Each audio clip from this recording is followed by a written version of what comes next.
Good morning all of you.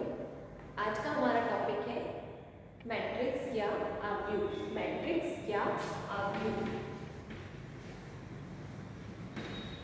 Matrix या हिंदी में हम इसको बोलते हैं आव्यूह। हमारा जो यूनिट फर्स्ट चल रहा है उसका नाम ही है डिटरमिनेंट एंड मैट्रिक्स। तो हमने सबसे पहले देख लिया कि डिटरमिनेंट क्या है, डिटरमिनेंट को कैसे सॉल्व करते हैं, उसके प्रॉपर्टीज क्या है। आज हम देखेंगे कि आव्यूह क्या है और इसके प्रकार क्या है। तो सबसे पहले हम देखें आव्यूह क्या है या मैट्रिक्स क्या है। तो हम इसकी डेफिनेशन की बात करें, डेफिनेशन या परिभाषा हम लिखेंगे the collection of all those members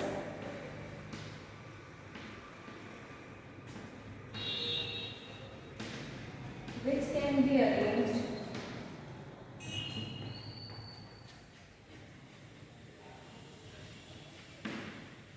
in a row or column is called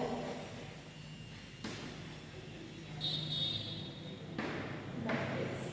जो आव्यूह होता है वो अवयवों का ऐसा कलेक्शन होता है, या हम बोले the collection of all those members, मतलब उन सभी अवयवों का समूह या collection which can be arrange, मतलब जिसको अरेंज किया जा सकता है या सुव्यवस्थित किया जा सकता है एक रो में और एक कॉलम में। इस प्रकार के स्ट्रक्चर को हम क्या बोलते हैं, मैट्रिक्स बोलते हैं। ये सामान्य सी परिभाषा है, मैट्रिक्स कहा जाता है। सामान्य भाषा में हमने इसकी डेफिनेशन बनाई है, और जो कलेक्शन होगा उसको हम कैपिटल फॉर्मेट में, कैपिटल कॉन्सोनेंट में रिप्रेजेंट करेंगे या डिनोट करेंगे। और मैट्रिक्स का जो रो और कॉलम होगा वो एक रेक्टेंगुलर फॉर्म में होगा। 1 2 3 4 5 6 7 8 9 3 क्रॉस 3 और एक मैट्रिक्स हमने इस प्रकार से लिया। तो हम बोले मैट्रिक्स या आव्यूह की परिभाषा। तो आव्यूह क्या होता है, एक ऐसी आयताकार संरचना, एक ऐसी आयताकार संरचना जिसमें कि सभी अवयव पंक्ति और स्तंभ में व्यवस्थित होते हैं या सुव्यवस्थित होते हैं। एक ऐसी आयताकार संरचना जिसमें सभी अवयव से हमारा मतलब है, जो हमने फर्स्ट वीडियो में आपको बताया था कि 3 प्रकार के एलिमेंट्स होते हैं, परिभाषित, सुपरिभाषित और अपरिभाषित। तो इन सभी प्रकार के अवयव का एक ऐसा समूह जिसको पंक्ति यानी रो और कॉलम के रूप में अरेंज किया जा सकता है, आव्यूह कहलाता है। आव्यूह और डिटरमिनेंट दोनों में डिफरेंस मैंने आपको बता चुकी हूँ कि दोनों में क्या डिफरेंस होता है। आव्यूह को हम इस प्रकार से प्रदर्शित करते हैं, और जहाँ पर भी कैपिटल कॉन्सोनेंट्स की बात होगी तो हम समझेंगे कि हमारे पास एक आव्यूह या मैट्रिक्स दिया हुआ है। हमने 3 क्रॉस 3 लिखा है, मतलब इसकी ऑर्डर या कोटि कितनी होगी, 3 क्रॉस 3 होगी। इससे 3 क्रॉस 3 से हमको क्या पता चलेगा कि नंबर ऑफ रोज कितने हैं, यहाँ पर 3 है, और नंबर ऑफ कॉलम्स कितने हैं, वो भी हमारे पास 3 है। ठीक है, बाकी इसके जो नोट्स हैं वो मैं आपको गूगल क्लासरूम में प्रोवाइड कर दे रही हूँ, हिंदी इंग्लिश मीडियम दोनों में, हिंदी मीडियम में और इंग्लिश मीडियम में दोनों में आपको ये जनरल डेफिनेशन मैंने एक्चुअली में लिखा हुआ है। फिर हम फिर से देखें the collection of all those members, मतलब उन सभी अवयवों का समूह या ऐसा समूह विच कैन बी अरेंज, जिसको परिभाषित किया जा सकता, जिसको अरेंज किया जा सकता है या व्यवस्थित किया जा सकता है, किसमें, रो और कॉलम के रूप में मैट्रिक्स कहलाता है। जो फिर हम लिखें जो मैट्रिक्स होता है उसका रिप्रेजेंटेशन किसमें करेंगे, कैपिटल ब्रैकेट में करेंगे, और capital A, capital B, capital C, capital X, capital Y, capital P, Q, ये सब जहाँ पर भी लिखे होंगे तो हम समझेंगे कि हमारे पास एक मैट्रिक्स या आव्यूह दिया हुआ है। ठीक है, अब हम देख लेते हैं आव्यूह का सामान्य रूप, नॉर्मल फॉर्म या जनरल फॉर्म ऑफ।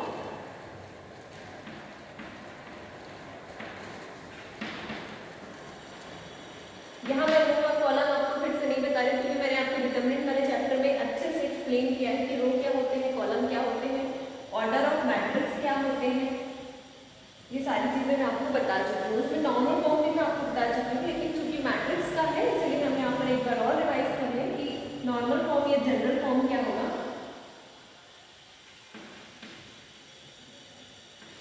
या सामान्य रूप बोलेंगे जिसको।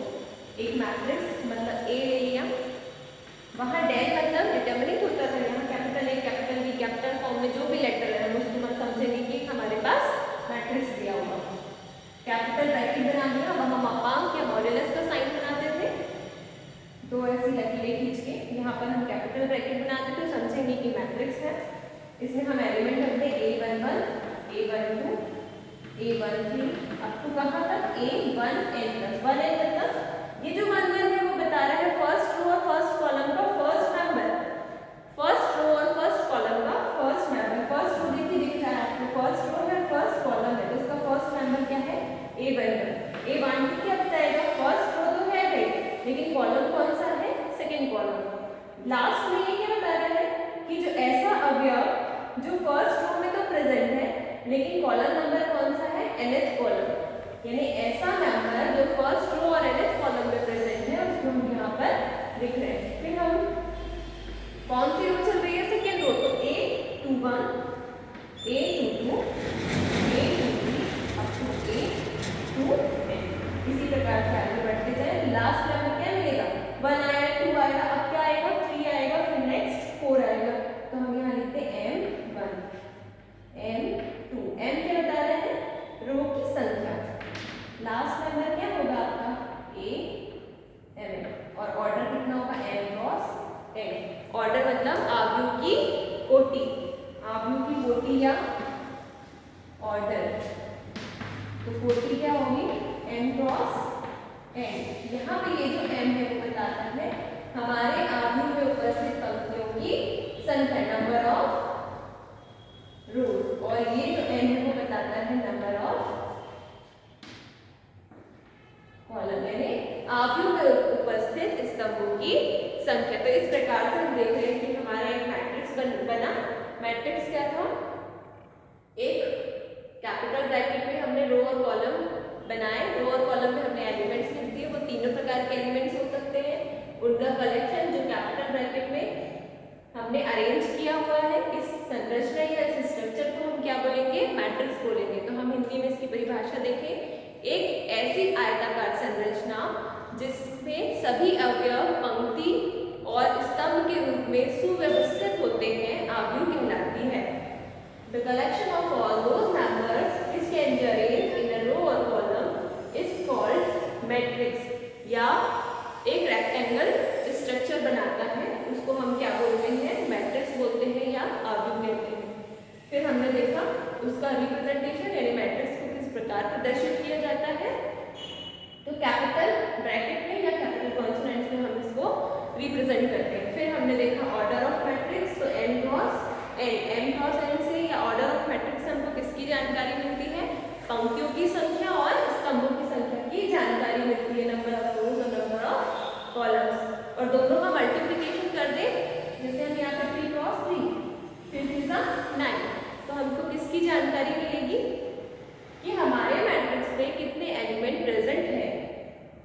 फिर हम चले नॉर्मल फॉर्म या जनरल फॉर्म ऑफ मैट्रिक्स, यानी आव्यूह का सामान्य रूप। तो इस प्रकार से आव्यूह का सामान्य रूप हमने प्रदर्शित किया। अब हम देखते हैं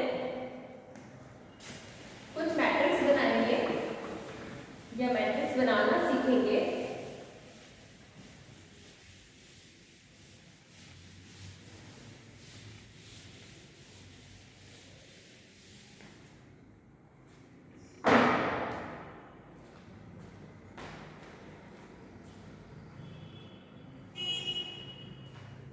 यदि हम आपसे बोले कि आप 2 क्रॉस 3 ऑर्डर का एक मैट्रिक्स बनाइए, 2 क्रॉस 3 ऑर्डर का एक मैट्रिक्स बनाइए, तो आप क्या करेंगे, आपको यहाँ पता होना चाहिए कि 2 क्या है और 3 क्या है, यानी हमको एक ऐसा मैट्रिक्स बनाना है जिसमें 2 रो हो और 3 कॉलम हो।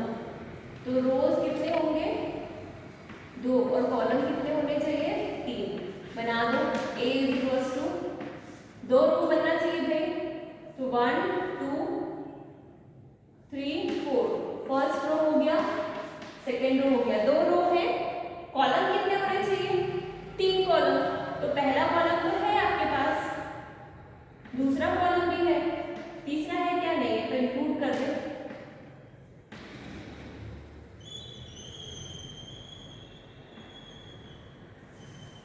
ये हो गया C1, C2, C3, यानी कि ऐसा मैट्रिक्स जिसमें 2 रो हो और 3 कॉलम हो। First row, second row, column देखिए C1, C2, C3, तो 2 रो और 3 कॉलम। अब आपसे बोले कि ऐसा मैट्रिक्स बनाइए जिसमें 3 रो हो और 1 कॉलम हो।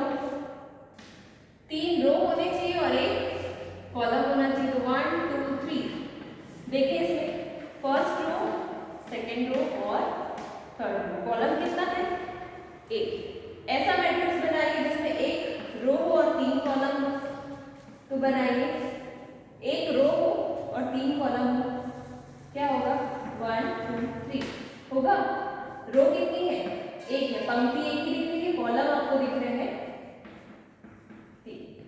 तो इस प्रकार से हम आव्यूह की संरचना का निर्माण कर सकते हैं दी हुई शर्तों के अनुसार। अब हम देखते हैं आव्यूह के प्रकार। तो आव्यूह के प्रकारों को देखने के लिए हम लिख देते हैं यहाँ आव्यूह के प्रकार, टाइप्स ऑफ मैट्रिक्स। आव्यूह के प्रकार, इसको हम फटाफट समझें क्योंकि इसके हैंडरिटन नोट्स मैं आपको प्रोवाइड करा दूंगी गूगल क्लासरूम में। तो हम यहाँ देखें पहला प्रकार,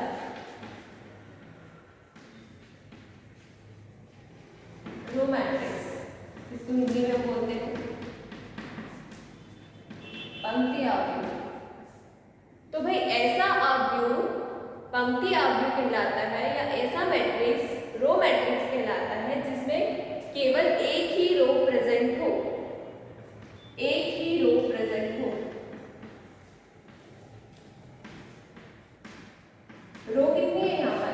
एक ही है। कॉलम कितने भी हो सकते हैं लेकिन रो कितनी होनी चाहिए? केवल एक होनी चाहिए। तो ये हो गया इसका एक एग्जाम्पल कि ऐसा मैट्रिक्स जिसमें एक ही रो प्रेजेंट है या एक ही रो उपस्थित हो क्या कहलाता है? आपका पंक्ति आव्यूह। इसका सामान्य रूप हम आपको लिखने बोले तो क्या होगा?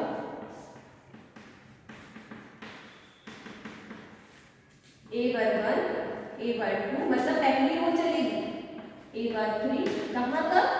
A1 N तक। इसका ऑर्डर कितना? 1 क्रॉस 4। सामान्य रूप का ऑर्डर कितना होगा?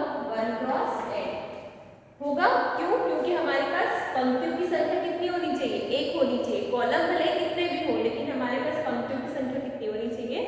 1 होनी चाहिए। ऐसा मैट्रिक्स जिसमें एक और केवल एक ही पंक्ति उपस्थित हो हम उसको बोलेंगे रो मैट्रिक्स। फिर हम देखें कॉलम मैट्रिक्स।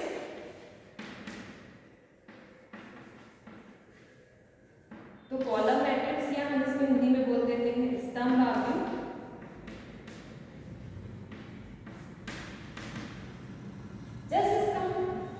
इसी से बनाएंगे डेफिनेशन। ऐसा आव्यूह या ऐसा मैट्रिक्स जिसमें केवल एक और एक ही कॉलम उपस्थित हो क्या कहलाएगा? Column matrix. कॉलम की संख्या 1 होनी चाहिए, रो भले कितने भी हो लेकिन कॉलम कितना होना चाहिए? 1 होना चाहिए। यहाँ देखिए कॉलम 1 है और रो कितने हैं? R1, R2, R3, लेकिन कॉलम कितना है? 1। फिर हम क्या देखिए इसका ऑर्डर देख लेते हैं। ऑर्डर कितना होगा? पहले हम रो की संख्या लिखते हैं ऑर्डर में, उसके बाद हम कॉलम की संख्या लिखते हैं। तो देखिए 1 क्रॉस 3, इसका ऑर्डर कितना होगा? 1 क्रॉस 3 होगा। ठीक है, नेक्स्ट हम देखें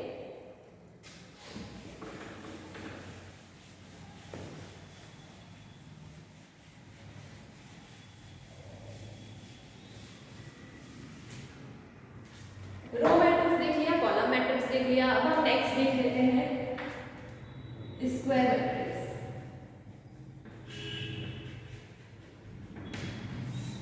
या वर्गाकार आव्यूह। स्क्वायर मैट्रिक्स नाम से समझ में आ रहा है, ऐसा आव्यूह जिसमें पंक्तियों की संख्या स्तंभों की संख्या के बराबर हो। ऐसा आव्यूह जिसमें पंक्तियों की संख्या स्तंभों की संख्या के बराबर हो वर्गाकार आव्यूह या number of rows are equal to number of columns. In short हम इसको लिखते हैं m बराबर n, यानी ऐसा अवयव जिसमें पंक्तियों की संख्या स्तंभों की संख्या यानी नंबर ऑफ रोज किसके बराबर हो, नंबर ऑफ कॉलम्स के बराबर हो, क्या कहलाता है आपका स्क्वायर मैट्रिक्स कहलाता है। देखिए एग्जांपल 1 2 3 4, दो रो है और दो कॉलम है, दो रो है और दो कॉलम है, तो हमने बोल दिया कि ऐसा अवयव जिसमें पंक्तियों की संख्या स्तंभों की संख्या के बराबर हो स्क्वायर मैट्रिक्स या वर्गाकार अवयव कहलाता है। बात समझ में आ रही है? a बराबर स्मॉल n 3 1 0 0 2 5 0 0 6, इसमें भी पंक्तियों की संख्या स्तंभों की संख्या देखिए दोनों बराबर है, तो वर्गाकार अवयव या स्क्वायर मैट्रिक्स बनेगा। नेक्स्ट हम देखें जीरो मैट्रिक्स। नेक्स्ट हम देखते हैं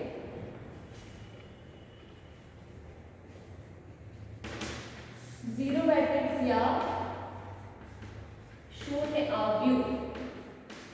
ऐसा अवयव जिसके सभी अवयव कैसे हो, शून्य हो। नाम से समझ में आ रहा है कि जीरो मैट्रिक्स क्या होगा, ऐसा अवयव जिसके सभी अवयव शून्य हो।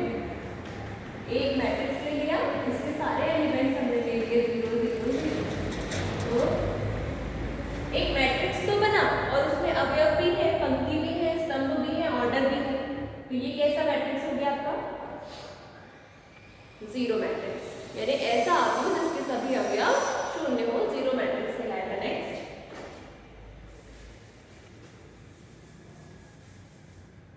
नेक्स्ट हम लेंगे इसमें ऊपरी त्रिभुजी अवयव।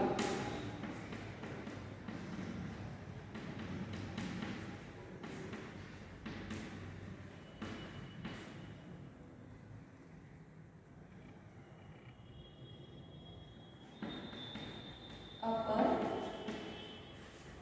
ट्रायंगुलर मैट्रिक्स, ऊपरी त्रिभुजी अवयव अपर ट्रायंगुलर मैट्रिक्स 1 2 3 4 5 6 7 8 9, ये नॉर्मल मैट्रिक्स हो गया। यहाँ पे 0, यहाँ पे 0, यहाँ पे 0, तो यहाँ आपको क्या स्ट्रक्चर दिख रहा है बताइएगा। एक ऐसा अवयव जिसमें मुख्य विकर्ण के ऊपर के सभी अवयव, मुख्य विकर्ण और उसके ऊपर के सभी अवयव उपस्थित हैं, बाकी सभी अवयव उपस्थित तो है लेकिन कैसे हैं, शून्य है। ऐसा मैट्रिक्स जिसमें कि मेन प्रिंसिपल डायगोनल के साथ साथ उसके ऊपर के सारे एलिमेंट्स प्रेजेंट हैं, बाकी सभी कैसे हैं, 0 0 है, ऊपरी त्रिभुजी अवयव कहलाता है। फिर हम देख लें, इसके बाद हम देख लेते हैं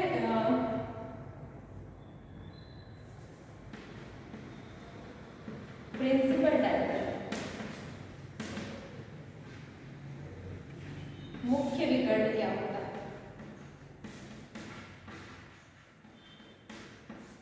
तो प्रिंसिपल डायगोनल देखें, प्रिंसिपल डायगोनल कहां पर बनेगा या विकर्ण कहां पर बनेगा, जहां वर्ग बनेगा।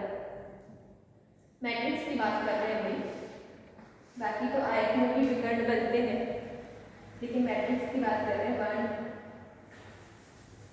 1 2 3 4, तो इसमें दो डायगोनल है, पहला आपको ये डायरेक्शन दिख रहा है, दूसरा ये डायरेक्शन दिख रहा है।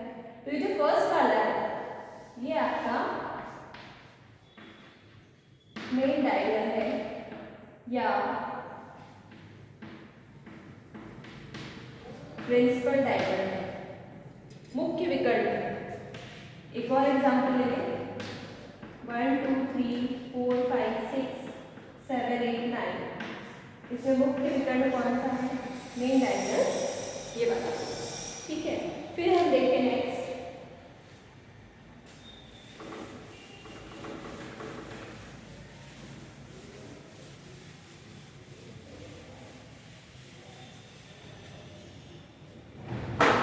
यूनिट मैट्रिक्स और आइडेंटिटी मैट्रिक्स। यूनिट मैट्रिक्स या अगर इसको बोले आइडेंटिटी मैट्रिक्स,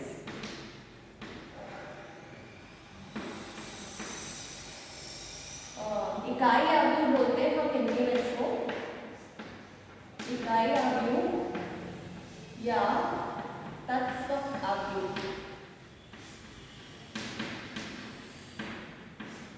इकाई अवयव या तत्सम अवयव ऐसा अवयव या ऐसा मैट्रिक्स जिसके मुख्य विकर्ण के सभी अवयव इकाई अवयव हो। ऐसा अवयव जिसके मुख्य विकर्ण के सभी अवयव इकाई हो। मुख्य विकर्ण कौन सा? इस प्रकार से जो बनेगा, अभी हमने देखा था प्रिंसिपल डायगोनल या मुख्य विकर्ण। ऐसा अवयव जिसके मुख्य विकर्ण के सभी अवयव इकाई हो या एक हो, बाकी सभी अवयव कैसे हो? शून्य हो, इकाई अवयव कहलाता है। इकाई अवयव को हम आइडेंटिटी मैट्रिक्स भी बोलते हैं, इसलिए हम इसको आई से रिप्रेजेंट करते हैं। I1 मतलब 1 होगा, I2 लिखा होगा तो ऐसा इकाई अवयव या ऐसा यूनिट मैट्रिक्स जिसमें ऑर्डर कितना हो? 2 क्रॉस 2 हो। 1 है तो एक एलिमेंट प्रेजेंट है, 2 है तो ऐसा इकाई अवयव जिसमें पंक्तियों की संख्या और स्तंभों की संख्या कैसी है? 2 क्रॉस 2 ऑर्डर में, यानी कि 2 पंक्तियां और 2 स्तंभ। 1 0 0 1। देखो इकाई अवयव जिसके मुख्य विकर्ण में सभी अवयव इकाई हो, तो मुख्य विकर्ण ही बना दिया, तो सभी अवयव कैसे हैं? इकाई अवयव। तो हमने इकाई लिख दिया यहाँ पे। फिर कितने ऑर्डर में बनाना था? 2 क्रॉस 2 ऑर्डर में, 2 क्रॉस 2 ऑर्डर में बना दिया। I3 बोलेगा तो 3 क्रॉस 3 ऑर्डर का एक इकाई अवयव बनाना पड़ेगा। 1 0 0 0 1 0 0 0 1। मुख्य विकर्ण के सभी अवयव इकाई हो, बाकी सभी अवयव शून्य हो। इकाई अवयव को आई से रिप्रेजेंट करते हैं, क्योंकि इसको हम इंग्लिश में आइडेंटिटी मैट्रिक्स भी बोलते हैं या यूनिट मैट्रिक्स भी बोलते हैं। तो इस प्रकार से हमारे इकाई अवयव हो जाएंगे।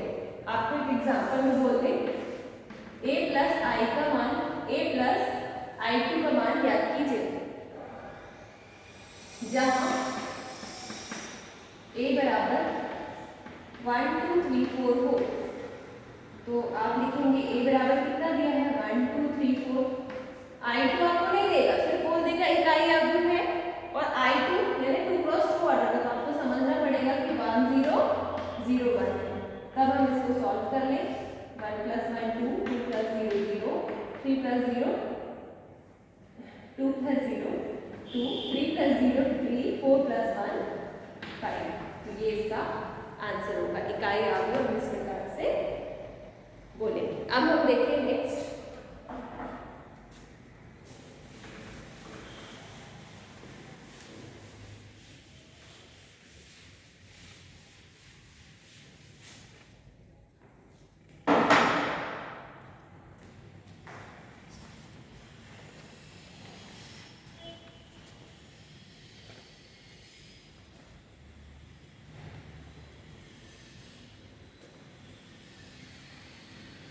नेक्स्ट हम देखेंगे symmetric matrix, skew symmetric matrix